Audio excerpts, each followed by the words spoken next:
समन्ता चक्रवालेषु अत्रा गच्छन्तु देवता सद्धम्मं मुनिराजस् सुनन्तु सग्ग मोक्खदं ධම්මස්සවන කාලෝ අයං භදංතා ධම්මස්සවන කාලෝ අයං භදංතා ධම්මස්සවන කාලෝ අයං භදංතා නමෝ තස්ස භගවතු වරහතෝ සම්මා සම්බුද්දස්ස නමෝ තස්ස භගවතු වරහතෝ සම්මා සම්බුද්දස්ස නමෝ තස්ස භගවතු වරහතෝ සම්මා සම්බුද්දස්ස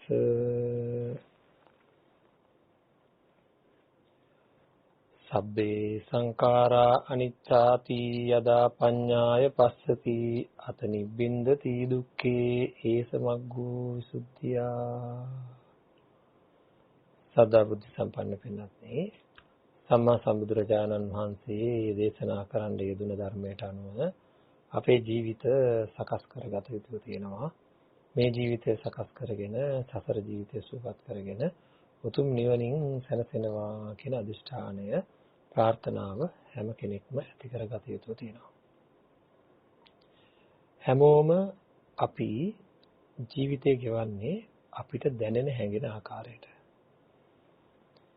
ඒ ආකාරය ගැන සැක උපදින්නේ විමසිලිමත් නුවණක් තියන අයට. මට හිතෙන හැටි හරිද? මේ ජීවිතය ගැන මං ගන්න තීරණ හරිද? මුලින්ම වගේම අදහසක් එන්නේ හුඟක් අය හිතට එකඟව ජීවත් වෙනවා කියලා ජීවත් වෙනවා. මම හිතට එකඟව ජීවත් වෙන කෙනෙක් කියලා. ඉතින් හිතට එකඟව ජීවත් වීම හරිද කියන ප්‍රශ්නේ නුවණැත්තන්ට කලින් වෙනවා. මට හිතෙන හැටි හරිද? මගේ හිතට එකඟයි කියලා මේ ලෝකේ ජීවත් වෙන්න මට පුළුවන්ද? එහෙම ජීවත් වුණොත් සාර්ථකද කියලා. නුවණ තියෙන මිනිස්සු හැම වෙලේම බලන්නේ සාර්ථකත්වය කොහෙද තියෙන්නේ කියලා. ඉතින් සාර්ථකත්වයට යන්න අවශ්‍ය කරන දේවල් වඩාත් නුවණ තියෙනවා නම් ඒවා නිකන් අන්ධ භක්තියට යට වෙන්න දෙන්නේ නැහැ පින්නත්. අපි හොඳින් තේරුම් ගන්න ඕනම කාරණාවල් තමයි අන්ධ භක්තියට යට නොවි කටයුතු කරන්නට හැම වෙලේම සූදානම් වෙන්න ඕන. අපි ඒ බව නිබඳව නිරතුරුව මතක් කරනවා.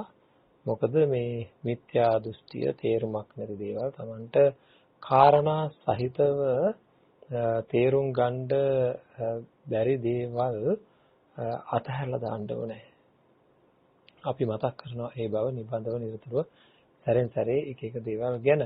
ඉතින් විමසිලිමත් නුවණක් තියෙන හොඳ බුද්ධියක් තියෙන අය කල්පනා කරන්නේම නෑ මේ ලෝකය හේතුඵල ධමයක් කියලා බුදුරජාණන් වහන්සේ දේශනා කරලා තියෙනවා. කාරණා හොයනකොට තමයි ඒව හම්බෙන්නේ.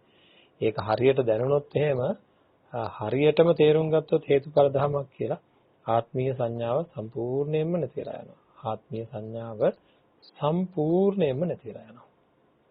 ඉතින් මේ දේවල් ගැන අපි ඊ타ත්ම අවධානයෙන් ඉන්න ඕනේ. කාරණාවක් මතක් වෙනවා. ගිරග්ග සමාජ කියන නාට්‍ය මාලාවක් පැවතුණා උපතිස්ස කෝලිත පරිබ්‍රාජකයන්ගේ ඒ ප්‍රදේශවල. ඉතින් ඒ සැනකෙළිය බලලා මේ තරුණයෝ දෙන්නට මොකද උනේ? කලකිරුණා හැම දෙයක් ගැනම. ඒ කියන්නේ මේක විසඳුමක් නෙවෙයි. මේ සතුට කියන එක ඇහැ කන නාසය දිව ශරීරය පිනවා හැමදාම ඉන්නවා කියන එකේ සීමාවක් නැහැ කියලා මේකෙන් පස්සේ කලකිරීමක් ඇති වුණා. ඉතින් තරුණයෝ හැටියට ඒ වගේ සැනකෙළියකට සම්බන්ධ වුණාම කලකිරීමක් නෑ උද්දාමයකටපත් වෙන්නේ. ඒකයි මම කිව්වේ නුවණ තියෙන මිනිස්සු ජීවිතයේ යථාර්ථය ගැන හිතනවා. මේ ජීවිතයේ කොතනකද මට ස්ථීර වශයෙන් සැනසීමක් තියෙන්නේ, මම මේ යන ගමන හරිද කියලා. ඉතින් මේ අයට මේක තේරිලා දෙන්නත් එක්ක යාළුවෝ දෙන්නත් එක්ක මොකද කරේ? පිටත් වුණා ඇත්ත හොයාගමු අපි. මොකක්ද ඇත්ත? අපේ හිතවලට දැනෙන දේම ඇත්ත කියලා කොහොමවත්ම කියන්න පුළුවන් කමක් නැහැ. අපිට හම්බෙලා තියෙන දේවල් ඇත්ත කියලා කියන්න බෑ. අපේ හිත ඉල්ලන දේ ඉල්ලන්නේ අපේ හිත හැම වෙලෙම සතුට. ඒක ඇත්ත කියලා කියන්න පුළුවන් කමක් නැහැ. ඉතින් මොකක් හරි මේ ලෝකේ ඇත්තක් තියෙන්න ඕනේ එක එක්කෙනාට එක එක දේවල් දැනෙන්නේ එක එක විදිහට. එක එක්කෙනාට එක එක දේවල් දැනෙන්නේ එක එක විදිහට. ඒකින්ද කෝකද ඇත්ත කියලා හොයාගන්න බැරි හින්දා ලෝකේ ඇත්ත ගවේෂණය කළ යුතු වෙනවා. හැමෝටම හිතෙන දේ ඇත්ත කියලා ගන්න පුළුවන් කමක් ඇත්තේ නැහැ. ඉතින් මේ කාරණා හින්දා මොකද කරන්නේ මේ දෙන්න වෙන් වෙලා ගියාම එක මොහොතක එක වෙලාවක අහම්බෙකින් වගේ අස්සජි මහ රහතන් වහන්සේව උපරිස්ත පරිබ්‍රාජකයා දකිනවා. මේ දැකීමෙන්ම තේරුම් ගන්නවා. අන්න බලන්න සත්පුරුෂයාව හඳුනා ගන්නට පුළුවන් බව. මේ දැකීම මාත්‍රයෙන් තේරුම් ගන්නවා අපේ පින්නන්නේ මේ නම් ලේසි පහසු උත්මයක් නෙවෙයි කියලා. ඇයි කලබලයක් නැහැ. ඒ ඉරියව්වල කිසිම කලබලයක් ඇත්තේ නැහැ. හරි. ඒ කලබලයක් නැතිකම මොකක්ද? තෘප්තිමත් බවක්. ඒ කියන්නේ හොයන්නේ නැහැ මොකක්වත්. ඒක දැනෙනවා. බලන විදිහෙන්, අහන විදිහෙන්, එතකොට ක්‍රියාකාරීත්වයෙන්, ශරීරයේ තියෙන කලබල නැති ගතියෙන් ඔක්කොගෙම හොයාගත්ත හැකි. හරියට මෙන්න මේ වගේ මම නිකන් අපේ පින්නත් අයට යමක් කියන්නම්. හොඳටම බඩගිනි වෙලා ඉන්න වෙලාවක තමන් කැමති ආහාරයක් පේන්න තියෙනවා. එවැනි වෙලාවක ඒ ආහාරය හින්දා හරියට කලබලකාරී තත්ත්වයක් ඇති වෙනවා මිනිසුන්ට. බොහොම කලබලකාරී තත්ත්වයක් ඇති වෙනවා. හරි. එතකොට බඩගින්න නැති වෙලාවක්. හරි. බඩගින්න නැති වෙලාවක එහෙම නැත්නම් ඒ ආහාරයම කියමු අපි. කැමති ආහාරයක් දැන් බඩ පිරෙනකන් කනවා. දැන් අපි දන්නවා ඕනම ආහාරයක් බඩ පිරෙනකන් කාපුවාම දැන් ආයේ තිබ්බත් කන්න බෑ. දැන් බලන්න මොහොතකට හිතලා අන්න ඒ මොහොත ගන්න. දැන් මේ ආහාරය ඕන තරම් තියෙනවා. හැබැයි කවුරුත් ගත්තට මට ප්‍රශ්නකුත් නෑ. ඒක දිහා බලන්නෙත් නෑ. ඒකින්ද පොඩි වෙලාවකට හරි දැන් තෘප්තිමත්වම තියෙනෝනේ අපේ හිත හොඳටම තෘප්තිමත්. ඒ රස ආහාරයක් කියන්නේ ඒක දැන් ආහාරය අරගෙන දැන් මෙතන ඒ જાති ආහාර තව ගොඩක් තියෙනවා. එතකොට මම ඒ ආහාරය දිහා බලන්නේවත් නෑ. ඒ මොකද මගේ හිත දැන් ඒ ආහාරය ඉල්ලන්නේ නෑ. පොඩි වෙලාවක් යනකම් විනාඩි 15ක් 20ක් විතර යනකම් සමහර විට ඒ තරම් වෙලා නැත්නම් ඊටත් වැඩි අඩු වෙලාවකදී ආයතරයක් ඉල්ලනවා. නමුත් හොඳටම ඇති වෙච්ච වෙලාවට අපි කියන්නේ ඇති වෙලා කියලා ඉතුරු කරන්නේ කණ්ඩ බැරුව ඉතුරු කරනවානේ සමහර දේවල්. දැන් නම් මේවා කෑවා ඇති. මීට වැඩි මට කණ්ඩ බෑ කියලා. අන්න ඒ අවස්ථාව මම කියන්නේ ඒ වෙලාවේ හිත ඒ ආහාරය ගැන කලබලයක් නැහැ ඉල්ලන්නේ නැහැ. ඒතර අපේ හිත තෘප්තිමත් වෙලා තියෙන්නේ. අන්න ඒ තෘප්තිමත් බව එහෙමම තිබ්බනම් ආය ඕන වෙන්නේ නැහැ ඒ ආහාරය. එතකොට අපි මේ ලෝකේ විඳින දේවල් ඇහෙන් දකින රූප දැකලා සතුටු වුනහම ඒ සතුට එහෙමම තියෙනවා. ආය ඒ රූපය දකින්න ඕනේ නැහැ. කනෙන් ශබ්ද අහලා සතුටු වුනහම ඒ එක සැරයක් අපි තුමු ගීතයක් හරි මොකක් හරි අහලා හරි සතුටු වුණා. ඒ සතුට හැමම තියෙනවා ආයෙ ඉල්ලන්නේ නැහැ ඒ ගීතය අහන්න. හරි. අන්න ඒ වගේ ඒ අර ආහාරයෙන් හොඳටම තෘප්තිමත් වෙලා තියෙන වෙලාවේ අපේ හිත ඉල්ලන්නේ නැහැ යමක්. ආයෙ ඉල්ලන්නේ නැත්තම් ඊට පස්සේ බඩගිනි වුණොත් මැරෙන්නේ නැති වෙන්න කියලා අර ආහාරය ආපහු ගන්න. හැබැයි අර රසය ඉල්ලන්නේ ආයෙත් එක සැරයක් වින්දානේ. අන්න ඒ වෙලාවේ ඒ ආහාරය ගැන තියෙන හිතේ තියෙන අවශ්‍යතාවයක් නැතිකම රාගාදී කෙලෙස් ධර්ම පිළිබඳවත් මේ විදිහට හිතන්න පුළුවන්. එතකොට ඒ අවශ්‍යතාවයක් නැතිකමක් එනවා. අන්න ඒ අවශ්‍යතාවයක් නැතිකම වෙලාව කියලා කියන්නේ තෘප්තිමත් වෙලාව. අන්න බලන්න කලබල නැහැ ඒ වෙලාවට. ඒ ආහාරය පිළිබඳ කලබල නැහැ. රහතන් වහන්සේ කියන්නේ අන්න ඒ වගේ හිතක් තියෙන කෙනෙක්. ඒ කියන්නේ කිසිම දෙයක් ගැන ඇහැට පේන රූපයක්, කනට ඇහෙන ශබ්දයක්, නාසයට දැනෙන ගන්ධයක්, දිවට දැනෙන රසයක්, ශරීරයට දැනෙන පහසක් ආදී කිසි දෙයක් ගැන අවශ්‍යතාවයක්, කලබලයක්, හොයාගෙන යෑමක්, රත් වීමක් මොනවත් නැහැ. හරියට අන්න අර මාත්‍රයකට තෘප්තිමත් වෙන වෙලාව දිගටම තිබුණා නම් කියලා චුට්ටක් හිතලා බලන්න මොනවා හරි දෙයක් හිතා ගන්න ඕනේද අපේ හිත කොයි වගේ තත්ත්වයකටද මේපත් වෙලා තින්නේ කියලා. සාමාන්‍ය පුද්ගලයාට එහෙම නැහැ පින්නත් රූපයක් බලලා ඇති වෙනකන් ඒක බලලා ඇස් රිදෙනකන් ඒක බලලා ඇති වුණාම පොඩ්ඩක් වෙලා පැත්තකින් තියලා විනාඩි කිහිපයක් ඇතුළත හෝ පැය භාගයක් පැයක් වගේ ඇතුළත කාලයකදී හෝ ආයතරයක් ඕන වෙනවා. ආයතරයක් ඕන වෙනවා. ආයතරයක් ඕන වෙනවා. මොන තරම්නම් කී සැරයක් නම් දීලා තියනවද මොන තරම්නම් මහන්සි වෙලා තියනවද මේ මහන්සිය ඉවරක් නැහැ. මේ මහන්සියේ ඉවරක් නැහැ. අන්න ඒක තමයි තියෙන ලොකුම ප්‍රශ්නේ. හරි. දෙනවා පෙන්නනවා අස්සනවා වින්දනය කරනවා ඉවරක්ම නැහැ. මොනවා කරත් ඉවර වෙන්නේ නැහැ. අන්න ඒක තමයි තියෙන අති මහත් වූ ගැටලුව. ඉතින් ඔන්න ඔය ගැටලුවෙන් අත මිදෙන්නට අපි අති විශාල යම්කිසි ආකාරයක කැපකිරීමක් කරන්න ඕනේ. නැත්තම් අපිට කවදාකවත් මේ උගුරෙන් ගැලවෙන්න බෑ. සංසාරික ජීවිතේම පින්වත්නි ඔය ප්‍රශ්නෙට තමයි මූණ දීලා ඇවිල්ලා තියෙන්නේ. ඔය ප්‍රශ්නෙට තමයි මූණ දීලා ඇවිල්ලා තියෙන්නේ හැමදාම. කොච්චර පෙන්නුවාද, කොච්චර ඇස්සුවාද, කොච්චර කොයි විදිහකින් කටයුතු කරාද අපි නම් දන්නේ නැහැ. මොන වගේ තත්වයකටපත් වුණාද කියලා. ඊ타ත්ම ගැටලුවක් ඒක විශාල වශයෙන් අපිට තියෙන මොනතරම් අනිත් එක ඒවා දෙන්න ගිහිල්ලා රණ්ඩු අල්ලන ඒවා ළඟට ප්‍රාණඝාත අදත්තාදාන කාමීත්‍යාචාර මුසාවාද විසුනාවාච පරසාවාච සම්ප්‍රප්පලාප ඉවරක් නැති වැරදි කෙරිලා ඒ විතරක් නෙවෙයි එතනින් පස්සේ ඒ වැරදි වල ප්‍රතිඵලයක් විදිහට ආවෝ මීයෝ ඉබ්බෝ කුකුලෝ නරියෝ පෙරේතයෝ භූතයෝ නිරිසත්තු වෙලා ඉපදිලා අනන්ත අප්‍රමාණ කාලයක් අප්‍රමාණ දුක් විඳිනවා පුදුමාකාර කරදරකාරී තත්ත්වයන් වලටපත් වෙනවා. ඒකින්ද යහපත් ජීවිතය ඇති කරගන්නට අපි අපේ සිත හදා ගන්නම ඕනේ. ඒ විතරක් නේ යහපත් ජීවිතයකින් විතරක් බෑ. දුක් නැති කරගන්න වැඩ පිළිවෙල ආරම්භ කරගන්න ඕන. දැන් තේරෙනවා හොඳටම මේ වර්තමාන කාලය ගත්තාම අපේ පින්නන්ත අයට මම හැම වෙලෙම කියන්නේ හොඳට අරන් බලන්න කොයිතරම්නම් මේ ලෝකය අපිට අයිති නැති බව. ඒ ලෝකය යම් කිසි නීති පද්ධතියකට ක්‍රියාත්මක වෙන ආකාරය හොඳට බලන්න. යම් කිසි නීති පද්ධතියකට ක්‍රියාත්මක වෙන ආකාරයක මොකක්ද කියලා හිතාගන්න බොහොම අපහසුයි.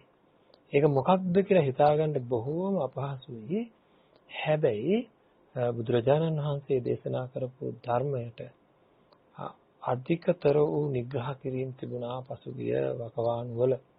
ඉතින් ඒ හැම දෙයක්ම තුන් ලෝකයක් සනසා වදාලා වූ උතුම් බුදුරජාණන් වහන්සේගේ ධර්මයට සිද්ධ කරන නිග්‍රහයන් සහ අන් අයගෙන් ඒවා සම්පූර්ණයෙන්ම විකෘති තත්වයට පත් වෙන විදිහට මානසිකත්වයන් මනස මිනිස්සුන්ගේ මනසවල් කටයුතු කිරීම ආදිය සිද්ධ කරන ඒ සංසාරික ජීවිතයෙන් පින්වත්නි නිකන් නෙවෙයි සංසාරික ජීවිතේම විනාශ වෙනවා කෙනෙක් පාපයෙහි යෙදෙව්වොත්.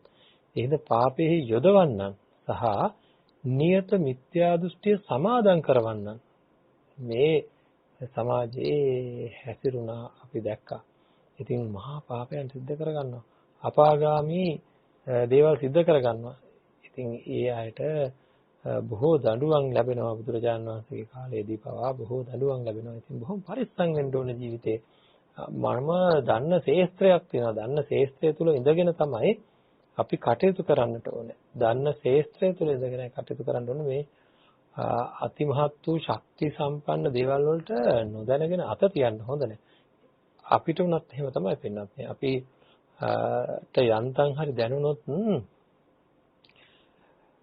සම්මා සම්බුද්ධත්වයට පත් වෙලා මෙවැනි බුද්ධ ශාසනයක් පිහිටුවාලන්නට බුදුරජාණන් වහන්සේ මොන තරම්නම් කැපකිරීමක් කරාද බෝධිසත්වයන් වහන්සේ විදිහට සංසාරික ජීවිතේ මොන තරම්නම් හැඟීමක් තියෙන්න ඇද්ද මිනිසුන් දුකෙන් මුදවාලන්නට උනෑය කියලා මොන තරම්නම් හැඟීමක් තියෙන්න ඇද්ද මිනිසුන් දුකෙන් මුදවාලන්නට උනෑය කියලා මොන තරම්නම් ප්‍රබල හැඟීමක් තියෙන්න ඇද්ද බෝධිසත්ව අවදියේ ඉඳලා කරුණාවෙන් මෛත්‍රියෙන් හැමෝගෙම දුක් නැති කරන්න කල යුතු උපරිම දේ කරලා අප්‍රමාණ ශක්තියක් ඇති කරගෙන මේ අපූරු සැනසීමේ ශාසනය සකස් කරලා දීලා තියෙන්නේ.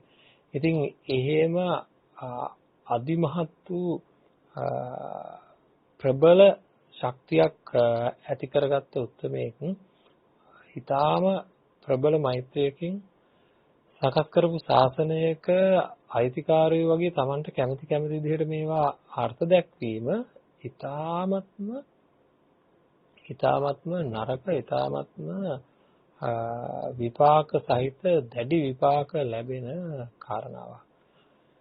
ඉතින් ඒවා ගැන අපි ඉතා හොඳින් හිතලා බලලාම අපේ කටයුතු සකස් කරගන්න ඕනේ නිවැරදි ආකාරයට පින්නත් ඒකින්ද මේ ජීවිතේ සාර්ථකම තැනකට ගන්න ඕනේ. ඉතා සාර්ථක තැනකට ගන්න ඕනේ. මේ දිනවල විශේෂයෙන්ම අපි ලැබිලා තියෙන தত্ত্বය පිළිබඳව විදර්ශනා නුවණකින් බලන්නට සූදානම් වෙන්න ඕනේ. ඒකින්ද අපි කතා කරා සරු දේවල්, નિසරු දේවල් මොනවද? ඒ වගේ හැම දෙයක් පිළිබඳව වෙනස් වෙන ස්වභාවයන් ගැන කතා කරා. ඒ වගේම ජරා ව්‍යාධි මරණ ශෝක පරිදේව ආදී මේ තියෙන දේවල් පිළිබඳව කැමැති දේ නොලැබීමේ දුක කියන එක මේ කැමැති දේ කියන தත්ත්වය අපේ හිත වලින් අයින් කරන්න ඕන, කැමැත්ත අයින් කරන්න ඕන කියන එක කතා වුණා. ඒ සඳහා කළ හැකි දේවල් තියෙනවා කියලා කතා වුණා. කලකිරීම ඇති වෙන්න ඕනේ කියලා.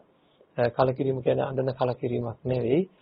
අනාගතය මට දකින්නකොට කුමන දෙයක් මගේ ජීවිතේ බලාපොරොත්තු වෙනද මම මේ ඉදිරියට යන්නේ, ඒ යන හැම දෙයක්ම මට දුක් ඇති කරන දෙයක්. නුවණ තියෙන මිනිස්සු බලන්නේ මට කුමන සැපයක් කුමන සතුටක් අත් කරලා දුන්නත් වැඩක් නැහැ. ඒයින් දුකක් ඇති කරවන්නේ නම් කියලා. නුවණ තියෙන මිනිස්සුන්ට ඒ වගේ අදහසක් තියෙන්න ඕනේ. මට කුමන සතුටක් කුමන ආකාරයක සතුටක් තිබුණත් වැඩක් නැහැ. ඒ ලැබෙන සතුට දුකක් බවට පරිවර්තනය වෙනවා නම්. එතකොට ඉතින් කවදා හරි දුක් විඳින්න වෙනවා. එහෙනම් මහා බෝධිසත්වයන් වහන්සේගේ අදහස තිබුණේ එහෙම එකක්.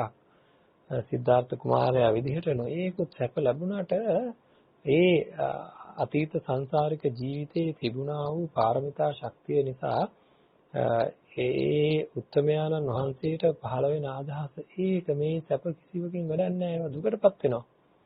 මහල් භාවයටපත් වෙනවා. ලෙඩ වෙනවා. මරණයටපත් වෙනවා. එහෙනම් මේවා ගවේෂණය කරන්න මේවායින් බේරෙන්නේ කොහොමද? මේකෙන් ක්‍රමයක් තියෙන්න ඕනේ. එහෙම බෑ. ඉතින් එහෙම තමයි මේ ශාසනය හැදෙන්නේ. ඉතින් අපි මේ ශාසනය තුල, ඒ පණිවිඩය තුල බුදුරජාණන් වහන්සේගේ අපි නිවැරදිව අපේ මනසිකාර සකස් කරගත්තා නම් පැහැදිලිවම අපි ඉතා ශක්තිමත් මනසකින් කටයුතු කරන පුද්ගලයන් බවට පත් වෙන්නට ඕනේ. එහෙනම් ඒ සඳහා අපි බලමු එක්තරා ක්‍රමවේදයකට. අපි මීට කලින් කතා කරා අනිත්‍ය පිළිබඳව ප්‍රබල අදහසක් අපිට තියෙන්න ඕනේ කියලා. මේ පිළිබඳව කුමන හෝ ක්‍රමයක් තියෙන්න ඕන පින්නත් යම් කිසි ආකාරයක ඇත්තටම රූප වේදනා සංඥා සංකාර විඥාන කියන පංච උපාදානස්කන්ධයේ අනිත්‍ය ලක්ෂණයන් අපි පිරික්සන්න ඕනේ. ඉතින් එහෙම පිරික්සන්න පෙර ආතුව අපි යම් කිසි මූලිකව ඊ타ත්ම ප්‍රබලව අපිට දැනෙන දේවල් පිළිබඳව ඕලාරිකව මේ අනිත්‍ය ලක්ෂණය බලන්න ඕන. අනිත්‍ය ලක්ෂණය දිහා අපේ අවධානය යොමු කරලා බලන්නට ඕනේ. එතකොට අපිට තේරුම් ගන්න පුළුවන් අපේ හිත සැනසෙනවා කියලා. ඒකෙන් මොකද සැනසෙන්නේ? නিত্য හැඟීම ලොකු තණ්හාවක් ඇති කරනවා. මට හම්බෙලා තියෙන මොනවා හරි දෙයක් තියෙනවා නම් පින්නන්නේ අන්න ඒ හම්බෙලා තියෙන දේවල් තුල තියෙන පංච උපාදානස්කන්ධයන්. පංච උපාදානස්කන්ධය වෙනස් වෙනවා කියලා දැනගත්තාම ඒ කියන්නේ එහි නොබෙදිය හැකි කොටස පංච උපාදානස්කන්ධය. බෙදලා බලනකොට. එතකොට ඒ කොටස වෙනස් වෙනවා නම් සියුම්ම පුංචිම කොටසේ වෙනස් වීමක් ඇති වෙනවා නම් කිසිම විදිහකින් අනිත් දේවල් වෙනස් නොවේයි කියලා කියන්න පුළුවන්කමක් ඇත්තේම නැහැ. වෙනස් නොවේයි කියලා කියන්න පුළුවන්කමක් ඇත්තේම නැහැ. ඉතින් ඔන්න ඔය විදිහට අපි බොහෝම ප්‍රවේශමෙන් අපේ ගෙවන ජීවිතය දිහා බලන්න ඕනේ. ඇයි අපිට දුක් ඇති වෙන්නේ මොකටද කියලා දැනගෙන අන්න ඒ දුක් නැති කරගත්තේ නැත්නම් අන්තිමට මරණාසන්න කාලය වෙනකොට ලොකු කරදරකාරී තත්ත්වයන් එකතු වෙලා තියෙවි තමන්ගේ ජීවිතයට. ඒකින්ද ඒ ගැන අපි ගොඩක් සැලකිලිමත් වෙමු. දැන් බලමු අපි අනිත්‍ය පිළිබඳව අදහසක් සංඥාවක් අපේ ජීවිතය තුළ ඇති කරගන්න මොකක් හරි තැනකින් පටන් ගන්න ඕන පින්නත්. කොහේ හරි තැනකින් පටන් ගන්න මුළු ලෝකෙම නිකන් සාගරය වගේ.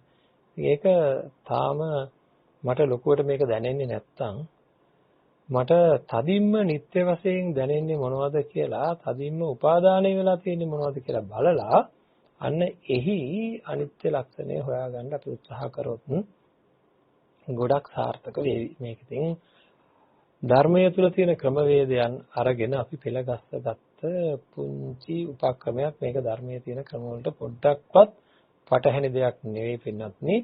අපිට කළ හැකි ප්‍රායෝගික තත්ත්වයක්. සබ්බං අනිච්චං. සියලු දේ අනිත්‍යයි. සියල්ලම අනිත්‍යයි. සියල්ල කිව්වහම සියල්ල ඉතින් මගේ ජීවිතේ මට ලැබිලා තියෙන දේවල් තියෙනවා, නොලැබිලා තියෙන දේවල් තියෙනවා. මේ ලැබිලා තියෙන නොලැබිලා තියෙන සියලුම දේවල් කියලා ගත්තාම සියල්ල කියලා ගන්න පුළුවන්. මේ ලෝකයේ තියෙන දේවල් කොටස් වලට බෙදෙන හැටි. දුර තියෙන දේවල්, ළඟ තියෙන දේවල්. කිව්වම ඔක්කොම දේවල් ටික හම්බ වෙනවා. හරි. එතකොට ඒ වගේ උතුම් දේවල්, පහත් දේවල් කියලා කිව්වහම ඒ වගේ කුමන හෝ ආකාරයකින් මේ ලෝකේ මට තියෙන දේවල් මං ගන්න දේවල් කොටස් වලට බෙදා ගන්න පුළුවන්. ඉතින් අපි බලමුකෝ මේ ලැබිලා තියෙන දේවල් සහ නොලැබිලා තියෙන දෙක මගේ දේවල්, මගේ නොවන දේවල් කියන එක. එතකොට මේ සියල්ල ඔක්කොම තව ලැබෙන්න තියෙන දේවල් තියෙනවනේ. ඒ වගේ ලැබිලා තියෙන දේවල් මට නොලැබිලා තියෙන දේවල් මගේ බලාපොරොත්තුවක් තියෙනවා ලැබෙයි කියලා. එතකොට මේ හැම දෙයක්ම ගත්තොත් මේ සෑම දෙයක්ම ගත්තොත් ඒ හැම එකක්ම වෙනස් වෙනවා. හරි? අන්න ඒකද සියල්ල කියලා කිව්වහම එක පාටම අපිට දැනෙන මගේ ලෝකය. පොඩ්ඩක් හිතන්න මේකට තනි හැඟීමක් ගන්න ඕන අපි පින්නත්. පොඩ්ඩක් ඇස් දෙක පියාගෙන අපි බැලුවොත් මගේ ලෝකය කියලා අපිට එක්තරා තමන්ටම ආවේනික වෙච්ච පොඩි කාලේ ඉඳන් දැක්ක දේවල්, අහපු දේවල්, විඳපු දේවල් මේ වයින් එකතු වෙලා අම්මාය, තාත්තාය, සහෝදරයාය, ඥාතියාය ඒ වගේ දරුවෝය, දෙමව්පියෝය කියලා එක එක විදිහෙන් මං ගියේ පාසල, එතකොට යාළුවෝ, ඊළඟට දුරකතන මේ වාගේ දැකලා අහලා දැන් මේ තමන්ගේ පදිංචි වෙලා ඉන්න කොටස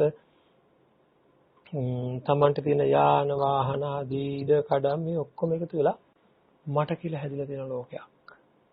අන්න ඒ ලෝකේ අත්විඳින්න පුළුවන්කම තියෙන මේක තමයි මගේ ලෝකේ. හරිද? එතකොට අන්න ඒකේ තමයි මට අදාළ සියල්ලම තියෙන්නේ මේ ලෝකෙ තුල. මම බලාපොරොත්තු වෙන දේවල් තියෙන්නේ ඒ ලෝකෙ තුල. මම කාපු දේවල් මට ආයෙ කන්න ඕන වෙලා තියෙන්නේ ඒ ලෝකෙ තියෙන දේවල්. හරිද? මම අහපු දේවල් මට අහන්න ඕන නැතිද? මම කවදාකවත් අහපු නැති ගීතයක් තියෙනවා කියලා ඉන්නවා බටහිර රටක. ඉතින් මට ඒක අහන්න කිසිම මොනවක් නැහැ. කොයි වෙලාවකවත් ඒක අහන්න ඕන කියලා මගේ හිතේ ඉල්ලන්නේ නැහැ. ඇයි? මම ඒක කවදාකවත් අහලා නැහැ. හැබැයි එක සැරයක් හරි අහලා රස විඳින යම් කිසි ගීතයක් මෙන්න සැරෙන් සැරේ ඒක ආයෙ බලන් ඉල්ලනවා, අහන්න ඉල්ලනවා. ඒ විදිහට අපේ ලෝකේ වැඩියෙන්ම අපෙන් ඉල්ලන්නේ වැඩියෙන්ම උපාදානය වෙලා තියෙන දේවල්.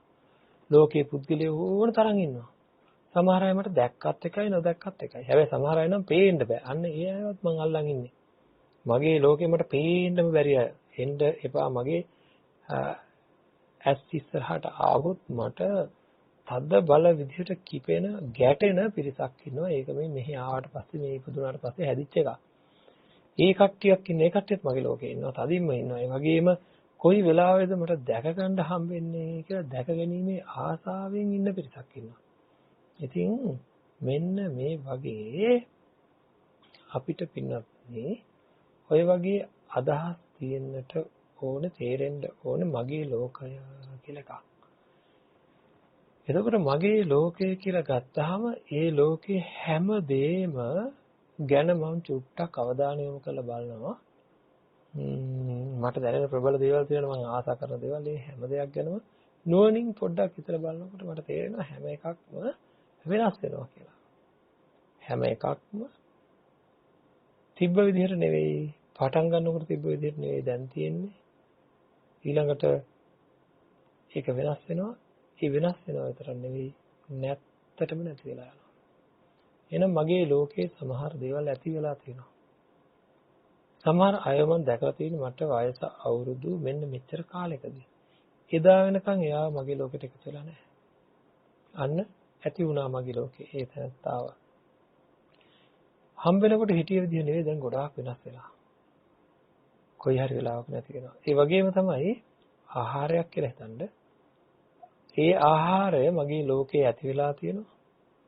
එහි රසය නිබඳව හොඳින් බැලුවොත් වෙනස් වෙන එකක්. ඊළඟට ඒ ආහාරය මට සම්පූර්ණයෙන්ම කවදාකවත් ආය ගන්න බැරි වෙන තත්ත්වයට ඒ රසය උපදින්නේ නැති වෙන විදිහට මගේ මේ ඉන්ද්‍රියන් මට නැති වෙලා යනවා. හරි? ඉතින් ඒ වගේ කොයි පැත්තකින් හරි හැමදේම බැලුවොත් එහෙම මගේ මරණයේදී හෝ මේ සියල්ල මට නැති වෙලා යනවා. ඉතින් ඒකෙන්ද මේ පණිවිඩය අම්මාය, තාත්තාය, සහෝදරයය, ඥාතියය මේ ඔක්කොම විතරක් නෙවෙයි මේ ක්ෂණ මාත්‍රයක ඇති වෙන දේවල් පවා. මේ මොහොතේ මට යම්කිසි සැප වේදනාවක් ඇතිවන්නේ නම් ඒ සැප වේදනාව තවත් මොහොතකින් නැත්තටම නැති වෙලා යනවා. ඒ සැප වේදනාව තවත් මොහොතකින් නැත්තටම නැති වෙලා යනවා. ඉතින් ඔන්න ඔය විදිහ තමයි අපේ මේ ජීවිතය කියන එක. හරි. අපේ ජීවිතය යන්නේ වගේ ඇති වෙනවා, වෙනස් වෙනවා, නැති වෙනවා. මගේ මේ මගේ ලෝකයේ මට දන්න දේවල් තියෙනවා, සමහර දේවල් මගේ ලෝකයට මට කියලා හම්බෙලා තියෙන දේවල්. ඒවා මගේ දේවල්. මගේ නොවන දේවල්. ඒකට මට ලැබිලා තියෙන දේවල්, නොලැබිලා තියෙන දේවල් කොහොම හරි ඔක්කොම අනාගතේ මම බලාපොරොත්තු වෙන දේවල්. මොනවද මේ ලෝකේ තියෙන්නේ? ඒ ඔක්කොම ඇති වෙනවා, වෙනස් වෙනවා, නැති වෙනවා. ඒක තමයි ස්වභාවය. හැම එකක්ම ඇති වෙනවා, වෙනස් වෙනවා, නැති වෙනවා. ඇති වෙනවා, වෙනස් වෙනවා, නැති වෙනවා. ඔන්න ඔය සියල්ල ඇති වෙනවා, වෙනස් වෙනවා, නැති වෙනවා කියන හැඟීමෙන් මං චුට්ටක් ඉඳ බලනවා. සබ්බං අනිච්චං සියල්ල ඔක්කොම එක්කෝ රූප, ශබ්ද, ගන්ධ, රස, ස්පර්ශ, ධම්ම සහ චක්කු, සෝත, ගාන, ජීවය, කාය, මන කියලා කියන මේ ඉන්ද්‍රියන් විදිහට එක්කෝ රූප, වේදනා, සංඥා, සංකාර, විඥාන කියන පංච පාදානස්කන්ධය විදිහට මොකක් හරි කමන්නේ. ඔක්කොම කියලා කිව්වහම මේ ඔක්කොම අයිති වෙනවා. ඉතින් ඒ ඔක්කොම ඇති වෙනවා, වෙනස් වෙනවා, නැති වෙනවා. ඇති වෙනවා, වෙනස් වෙනවා. අන්න ඒ හැඟීමෙන් ඉන්න උත්සාහ කරනවා. හරි? ඒ හැඟීමෙන් ඉන්න උත්සාහ කරනවා පරයන්කයක නැත්නම් නිදහස් ඉරියව්වක ඉන්නවා. සියල්ල ඇති වෙනවා, වෙනස් වෙනවා, නැති වෙනවා. සියල්ල ඇති වෙනවා, වෙනස් වෙනවා, නැති වෙනවා. සියල්ල ඇති වෙනවා, වෙනස් වෙනවා, නැති වෙනවා. මේ හැඟීමෙන් ඉන්න උපරිම උත්සාහ කරනවා පිළිගන්න. එහෙම ඉන්නකොට ඉතින් දැන් හදන්නේ ඒ හැඟීමේ මගේ හිත තියාගෙන මං ඉන්නනේ. ඔන්න මොකක්ද ප්‍රායෝගික தত্ত্বය? හිත කොහේ හරි ගිහිල්ලා පරණ පෙරහැරක් බල ඉන්නවා. හරි. ඊයේ වෙච්ච දේවල්, පෙරේදා වෙච්ච දේවල්, හරි මොනවා හරි දෙයක් මතක් වෙලා අර සියල්ල ඇති වෙනවා, වෙනස් වෙනවා, නැති වෙනවා කියලා කියන මේ අනිත්‍ය හැඟීම පස්සේ කළා මොකද වෙන්නේ? වෙනත් හැඟීමක් ඉස්මතු වෙන්න පටන් ගන්නවා, වෙනත් දේවල් වගේක ඉන්නවා. දැන් මට මතක් වෙනවා අනේ මම ඉඳගත්තේ භාවනා කරන්නනේ කියලා. එතකොට ආයෙ මොකද කරන්නේ අපි? අර විසිරිච්ච පැත්තකින් තියලා ආයෙසරයක් එනවා කමටහනක මැදට එනවා. ඇවිල්ලා මොකද? සියල්ල ඇති වෙනවා, වෙනස් වෙනවා, නැති වෙනවා. සියල්ල ඇති වෙනවා, වෙනස් වෙනවා, නැති වෙනවා කියලා ආයෙ ඉන්නවා. ආයෙ ඉන්නකොට මෙන්න මොකද වෙන්නේ? ආයෙ බලනකොට ආයෙ වෙන හිතතුම නැති පැත්තකට මගේ හිත ගිහිල්ලා. ඉතින් ඒ ගැන කල්පනා කරලා ටිකක් වෙලා ඉඳලා ආයෙ මතක් වෙනවා මම භාවනා කරන්න ඉඳගත්ත කියලා ආයෙ අරමුණට එනවා. ඔය විදිහට කීප වතාවක් මේක විසිරෙන්න පටන් ගන්නවා. කීප වතාවක්ම මේක විසිරෙන්න පටන් ගන්නවා. එහෙම කීප වතාවක්ම විසිරුණාට පස්සේ මම චුට්ටක් ආපහු හැරිලා බලනවා. මගේ හිත කොහෙටද ඇත්තට මේ විසිරුනේ? අපිට පින්නත් වැඩියෙන්ම මතක් වෙන්නේ අපිට වැඩියෙන්ම උපාදානය වෙලා තියෙන දේවල්. අපි වැඩියෙන්ම කැමති දේවල් වගේම අපි වැඩියෙන්ම අකමැති දේවල් මේ හැම දෙයක්ම අපේ උපාදාන.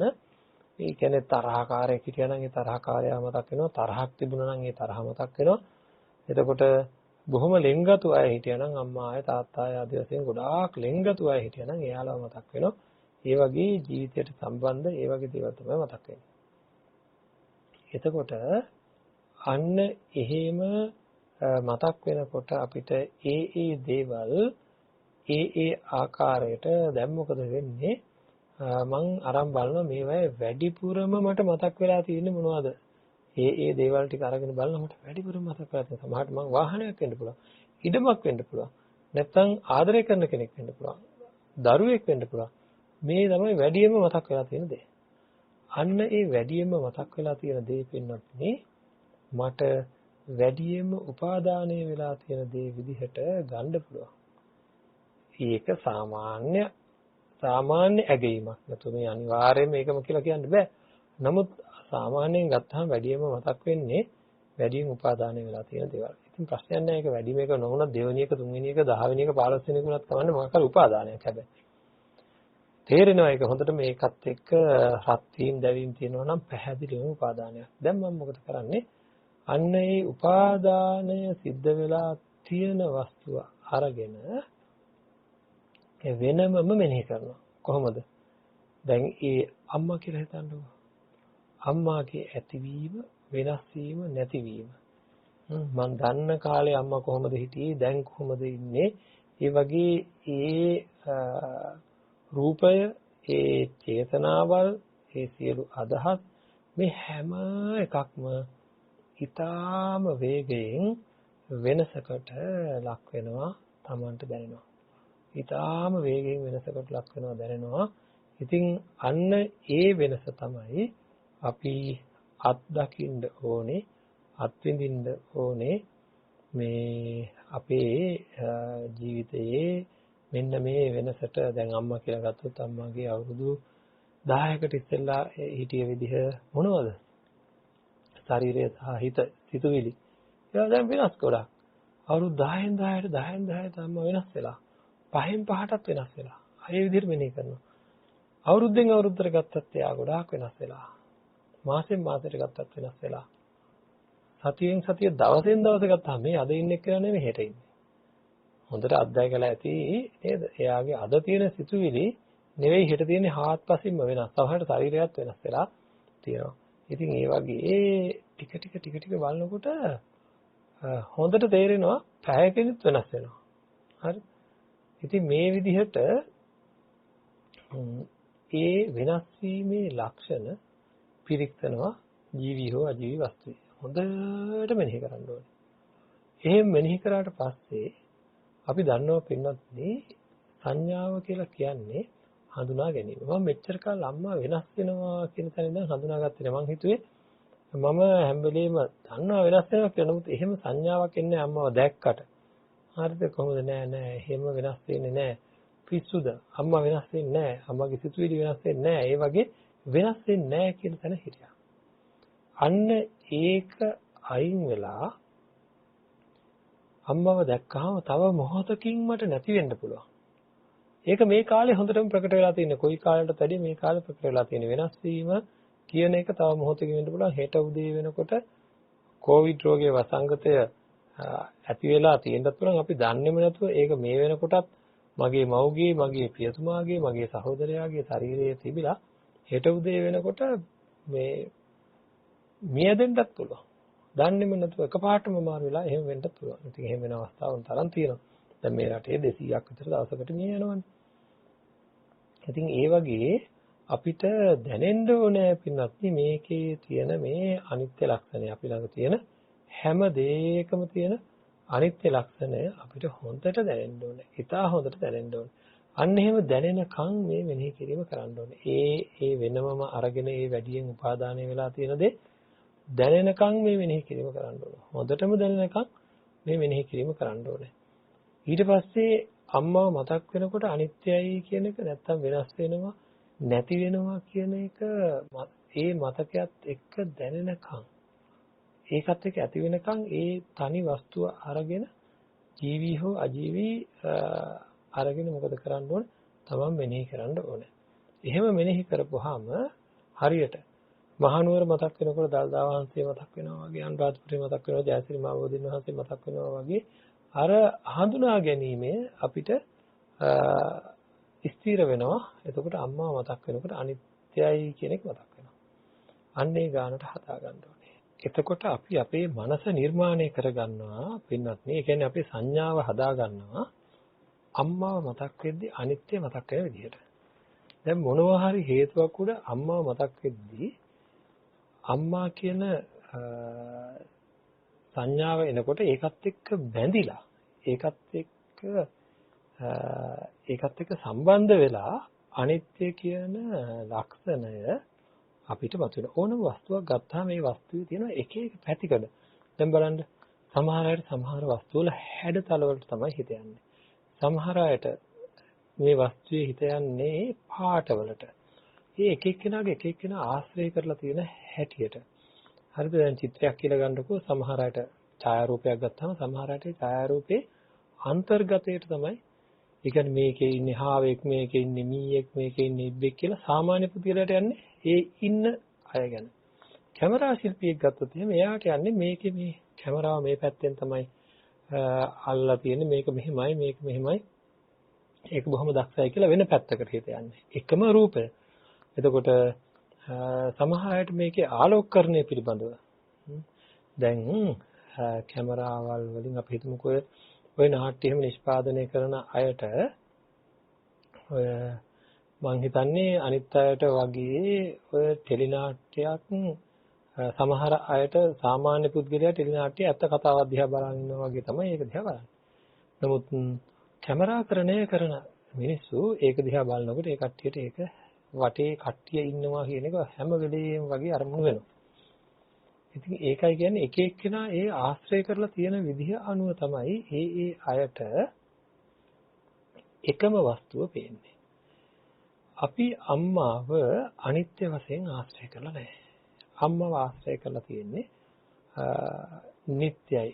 ඒ ආදරය නිට්ටයයි, ඒ රූපය නිට්ටයයි, ඒ හැම දෙයක්ම නිට්ටය වශයෙන්. එතකොට එහෙමනම් අපි දැන් මොකද කරන්න ඕනේ? අනිත්‍ය වශයෙන් ඇසුරු කරන්න ඕනේ. හරිද? දැන් මේ කරන්නේ මේ භාවනාව කරනවා කියලා සිද්ධ කරන්නේ මොකක්ද? අනිත්‍ය වශයෙන් ඇසුරු කරනවා. හරි? අන්න ඒක තමයි මේ සිද්ධියේ තියෙන ක්‍රමවේදය. කොච්චර වෙනකන් මේ ආශ්‍රය සිද්ධ කරන්න ඕනද අපේ පින්නත් අම්මා මතක් වෙනකොට අනිත්‍ය මතක් වෙනකන්. හරි දැන් ඒ විදිහට ලොකු කාලයක් අරගෙන මේක කරන්න.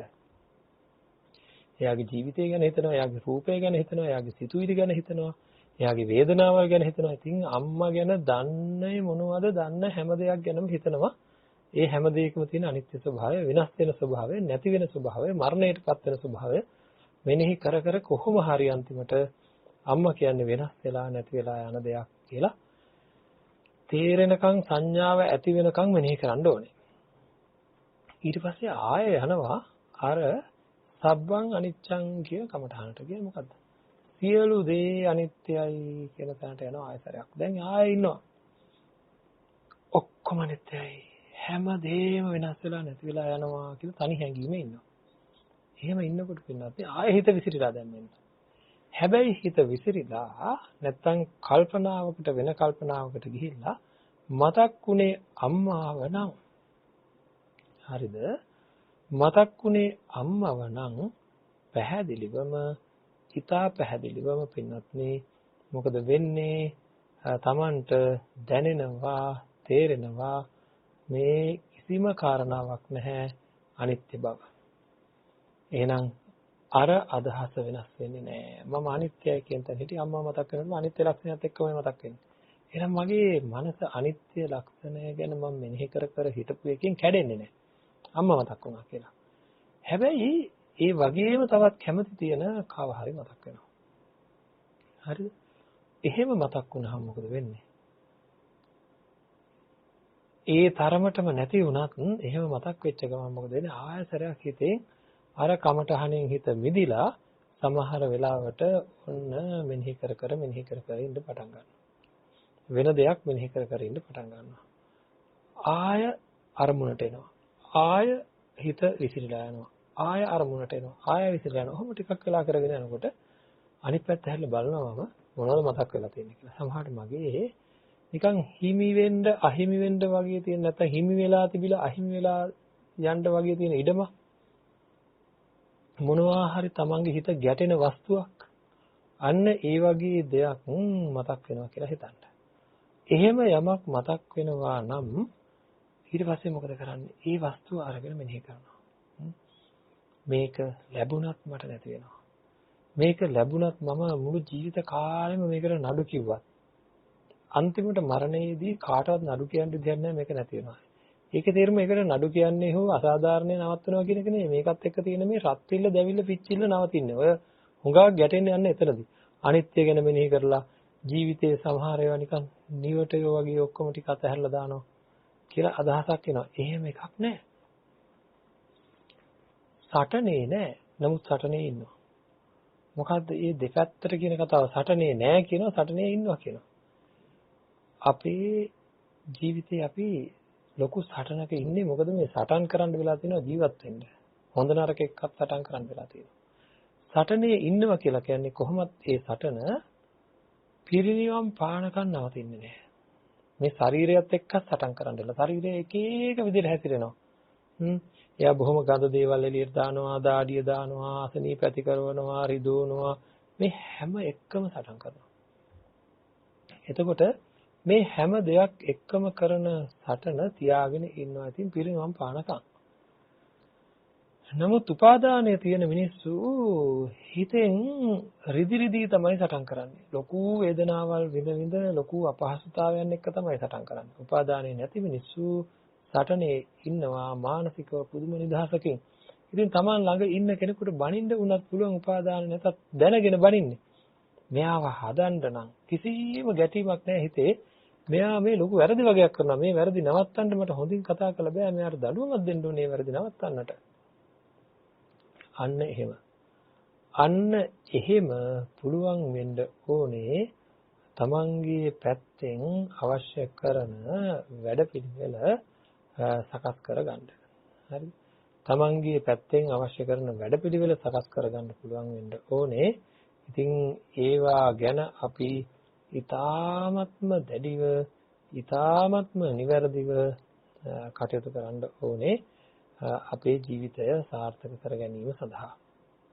ඒ කියන්නේ අනිත්‍ය ලක්ෂණය ප්‍රකට කරගන්න ඕන තමන්ගේ හිතෙන්. ඒ වගේ මුලාවටපත් වෙන දේවල් වලින් අපි අයින් වෙලා ඒ මුලාව අයින් කරගන්න අවශ්‍ය කරන වැඩපිළිවෙල අපි හිතා හොඳින් තබාගත යුතුව තියෙනවා ජීවිතේ. ඉතින් ඒකින්ද අපි මොකද කරන්න ඕනේ? අනිත්‍ය ලක්ෂණය අපේ තුලින් ওই විදිහට දෙවෙනි වතාවටත් ඔන්න යමක් වැඩියෙන් එනවා නම් මෙනෙහි වෙවි මොකද කරන්න ඕනේ? ඒක ආයතරයක් හිතෙන් අතාරිනවා. අර අත හැරෙන විදිහට අනිත්‍ය මෙනෙහි කරනවා. අර අම්මා ගැන කරා වගේම. අර ඊඩම ගැන ඒ විදිහට මෙනෙහි කරනවා. ඊට පස්සේ ඊළඟ සැරේත් ආයෙ හිත විසිරෙන්නේ සමහර විට යම් සිද්ධියක් ගැන වෙන්න පුළුවන්. රණ්ඩුවක් ඇති වෙච්ච එකක් අතීතයේදී. ඒක එක දිගට මතක් වෙනවා. නැත්නම් කාගේ හරි කියපු පරස වචනයක් මතක් වෙනවා. නරක වචන මතක් වෙනවා කියපු ඒවා බැන්න ඒවා මතක් වෙනවා. ඒ ඔක්කොම අපේ ලෝකේ එකතු වෙලා තියෙන දේවල්. අනිත්‍ය වශයෙන් ඒවා ඔක්කොම අනිත්‍ය වශයෙන් මෙනෙහි කරනවා.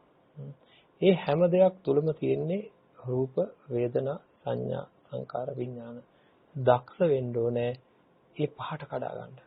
හරි විදිහටම මෙනෙහි කරනවා නම් පින්නත් මේ අම්මා කියලා කියන්නේ පංච උපාදානස්කන්ධය. අම්මාගේ තුල ක්‍රියාත්මක වෙන ක්‍රියාවලීන් ටික කියලා කියන්නේ රූප, වේදනා, සංඥා, සංකාර, විඥාන. මේ ක්‍රියාවලීන් දෙස විමසිල්ලෙන් බලන්න පුළුවන් නම් අපිට අම්මාගේ රූපය වෙනස් වෙනවා. අම්මාගේ ශරීර කූඩුව තුල සකස් වෙනා වූ වේදනාවල් නිබඳව වෙනස් වෙනවා. අම්මාගේ තුල සකස් වන්නා වූ යම් සංඥාවක් තියෙනවා නම් ඒ සියලු සංඥා හැම වෙලේම වෙනස් වෙනවා. අම්මගේ තුල සංස්කාරයක් තියෙනවා නම් ආදරය ආදී දේවල් තරහ වගේ දේවල් මොනවා හරි තියෙනවා නම් ඒව ඔක්කොම හැම වෙලේම වෙනස් වෙනවා. ඒ වගේම අම්මාගේ චක්කු විඥාන, සෝත විඥාන ආදී දැනීම් තියෙන දේ ඔක්කොම වෙනස් වෙනවා. එතකොට ඒ සිද්ධිය අම්මා කියන ගුලිය අම්මා කියලා අපි ගන්න සිද්ධිය අපිට පේන විදිහ තියෙන දේ හැම නිමේෂයකම වෙනස් වෙන බව අපිට දැනගන්න තේරුම් ගන්න පුළුවන් වෙන්න ඕනේ. ඒ වගේ සංඥාවක් ඇති කරගන්න ඕනේ. සිද්ධියක් කිව්වම එතන තියෙන පංච පාදානස්කන්ධයක් ඒ ඔක්කොම බෙදා ගන්න දක්ෂ වෙන්න ඕනේ. ඒ විදිහට අපි හැම සිද්ධියක්ම දිය කර හරින්නට ඕනේ. හෙට දවසේත් අපි මේ පිළිබඳව දැන් යම් අදහසක් ඇති කරගෙන ආරම්භ කරන්න එක සැරයක් හරි සිද්ධ කරන්න මේ කමටහන හෙට රාත්‍රියේත් අපි මේ පිළිබඳව ගොඩක් සාකච්ඡා කරමු. මොකද මේක ඊටාම වැදගත්, විශේෂයෙන් මේ දිනවල ගොඩාක්ම වැදගත් වෙන කාරණාවක් නිසා අපි ඒ ගැන ඊටාමත්ම ප්‍රබලව අපේ ජීවිතයට එකතු කරගන්න බලමු. ඒ සංඥාව එහෙම වුණොත් සහනෙන් ජීවත් වෙලා සහනෙන් ජීවිතයට මුහුණ දීලා සුවසේ වාසය කරලා සුවසේ මැරලා යන්නත් පුළුවන්. සංසාර ජීවිතය සුවපත් වෙනවා විතර නෙවෙයි, මේක තුලින් සීලය රැකෙනවා, සමාධිය වැඩෙනවා, ප්‍රඥාව දියුණු වෙනවා. කාරණා තුනක් සිද්ධ වෙනවා අනිත්‍ය සංඥාව තුළින් අපි බලාපොරොත්තු වෙනවා. ඉතින් ඒවා ගැනත් අපි කොහොමද ඒවා වෙන්නේ කියලා සාකච්ඡා කරමු. සූදානම්ව ඉන්න භාවනා යෝගියෙක් විදිහට දිගටම කටයුතු කරන්නට සූදානම්ව ඉන්න. ඉතින් මේ දේවල් අපි ඊ타ත්ම ප්‍රබලව ඊ타ත්ම ප්‍රකටව අපේ ජීවිතයට එකතු කරගන්න ඕන දේවල්. මේ ජීවිතය සාර්ථක කරගන්නත්, සසර ජීවිතය සුවපත් කරගන්නත්, ඊ타ත්ම හොඳින් ජීවිතය ගෙවන්නටත්, ඒ වගේම උතුම් නිවනින් සැනසෙන්නටත් හැම දිනාටම ශක්තිය ධෛර්යය ලැබෙන්නට ධර්ම ශ්‍රවණය ආනිසංසය හේතු වේවා කියලා අපි ප්‍රාර්ථනා කරනවා. හැම දිනාටම සම්මා සම්බුදු සරණයි. ආකාසට්ටා චුම්මට්ටා දේවා නාග මහිද්దికා පුඤ්ඤන්තං අනුමෝදිත්වා චිරං රක්ඛන්තු ශාසනං චිරං රක්ඛන්තු දේශනං චිරං රක්ඛන්තු මං පරන්ති. හොඳයි පින්වත්නි, නිවසේ ඉඳලා ධර්මයේ ශ්‍රවණය කරපු පින්නන්ත පිරිසට ඒ ධර්මයේ ශ්‍රවණය කරන්නට අවශ්‍ය කරන කටයුතු සම්පාදනය කරලා දෙන්නේ ජයමග රූපවාහිනී කාර්ය මණ්ඩලයේ පින්නන්ත දරුවන්. ඉතින් ඒ අය වෙනුවෙන් අපි ප්‍රාර්ථනා කරමු පුංචි හෝ කායික මානසික දුක් හතරයක් ඇති වෙලා තියෙනවා නම් ඒ සියල්ල නැති වෙන්නට මේ අරුදුරු ව්‍යසන කාලයේදී නිදුක් නිරෝගී චිර ජීවනය ලැබෙන්නට හැම දිනාටම මේ සියලු පුණ්‍ය ශක්තියින් හේතු වේවා කියලා ප්‍රාර්ථනා කරමු. ඒ වගේම ඊට නොදෙවෙනි කාර්යභාරයක් සිදු කරන්නේ කල්යාණ මිත්‍ර දායකත්වය ලබා දෙන පින්වන්ත පිරිස. ඉතින් ඒ අය වෙනුවෙනුත් අපි ප්‍රාර්ථනා කරමු. ඒ හැම දිනාටම මේ ලබා දෙන කල්යාණ මිත්‍ර දාණය හේතු කොටගෙන සසර ජීවිතය පුරාවට කිසිම පාප මිත්‍රයෙක්ගේ අසුරකටපත් නොවේවා. කල්යාණ මිත්‍ර ආශ්‍රය නිබඳව නිරතුරුව ලැබේවා. අවසානයේ දුතුම් නිවනින් සැනසෙන්නට මේ සියලු පුණ්‍ය ශක්තියින් හේතු වේවා කියලා ප්‍රාර්ථනා කරමු. ඉතින් අද දවසේ කල්යාණ මිත්‍ර දායකත්වයේ වශයෙන් සඳහන් කරලා තියෙන්නේ HMD කුමාරිහාමි මහත්මිය කියලායි සඳහන් කරලා තියෙන්නේ. HMD කුමාරිහාමි මහත්මිය 2014 අගෝස්තු මාස 30 වෙනි දින මිය පරලෝ යන්නට යෙදුන විසෝමණිකේ වීරසිංහ මෑණියන්ටත්, පුංචි බණ්ඩාර සෙනවිරත්න පියතුමන්ටත්, PB ධනපාල පියතුමන්ටත්, KG සෙනවිරත්න ස්වාමීපුරුෂයාටත්, අබේරත්න බණ්ඩාර සෙනවිරත්න සහෝදරයාටත්, ජයසේන වීරසිංහ සහෝදරයා ඇතුළු මිය පරලෝ යන්නට යෙදුන සියලුම ඥාතීන්ට පුණ්‍ය අනුමෝදනා කරන්නට බලාපොරොත්තු වෙනවා කියලා සඳහන් කරලා තියෙනවා. ඒ වගේම 2021 අගෝස්තු 30 වෙනි දිනට යෙදෙන 12 වෙනි උපන්දිනය සමරන බිනුක රත්නායක පුතණුවන්ට ආශිර්වාද කිරීමටත් කොරෝනා වසංගතය දුරු වී සියලු ලෝක සත්වයින් සුවපත් වේවා කියන අරමුණුත් තමයි අද දවසේ ධර්ම දේශනාවේ දායකත්වය දරන්නේ. ඉතින් අපි ප්‍රාර්ථනා කරමු මේ මිය පරලෝ යන්නට යෙදුන විසෝමණිකේ වීරසිංහ මෑණියන්, ඒ පියතුමන්ලා ඇතුළු ඒ සියලුම ඥාති මිත්‍රාදීන්ට මේ සියලු පුණ්‍ය ශක්තියන් අනුමෝදන් වේවා කියලා ප්‍රාර්ථනා කරමු. ඒ වගේම උපන්දිනය සමරන බිනුක රත්නායක පුතණුවන්ට යහපත් උපන්දිනයක් වේවා, දීර්ඝාෂය කියලා ප්‍රාර්ථනා කරමු. ඒ වගේම කුමාරයන් මහත්මියතු සුජීවත්ව වාසය කරන හැම දිනාටම නිදුක් නිරෝගී චිර ජීවනය ලැබේවා. මේ රුදුරු ව්‍යසන කාලයේදී කිසිදු දුකක් කරදරයක් ඇති නොවේවා, කිසිදු රෝග පීඩාවකටපත් නොවේවා. ඒ සඳහා මේ ධර්ම දානමය පුණ්‍ය කර්මය ආශිර්වාදයක් වේවා කියලා ප්‍රාර්ථනා කරමු. හැම දිනාටම නිරෝගී සම්පන්නිය ලැබේවා කියලා අපි හැම වෙලෙම ප්‍රාර්ථනා කරනවා. ඒ වගේම සියලු දුක් ගෙවන් කොට උතුම් නිවනින් සැනසෙන්නට මේ පින් හේතු වේවා කියලා ප්‍රාර්ථනා කරනවා. හැම දිනාටම තෙරුවන් සරණයි.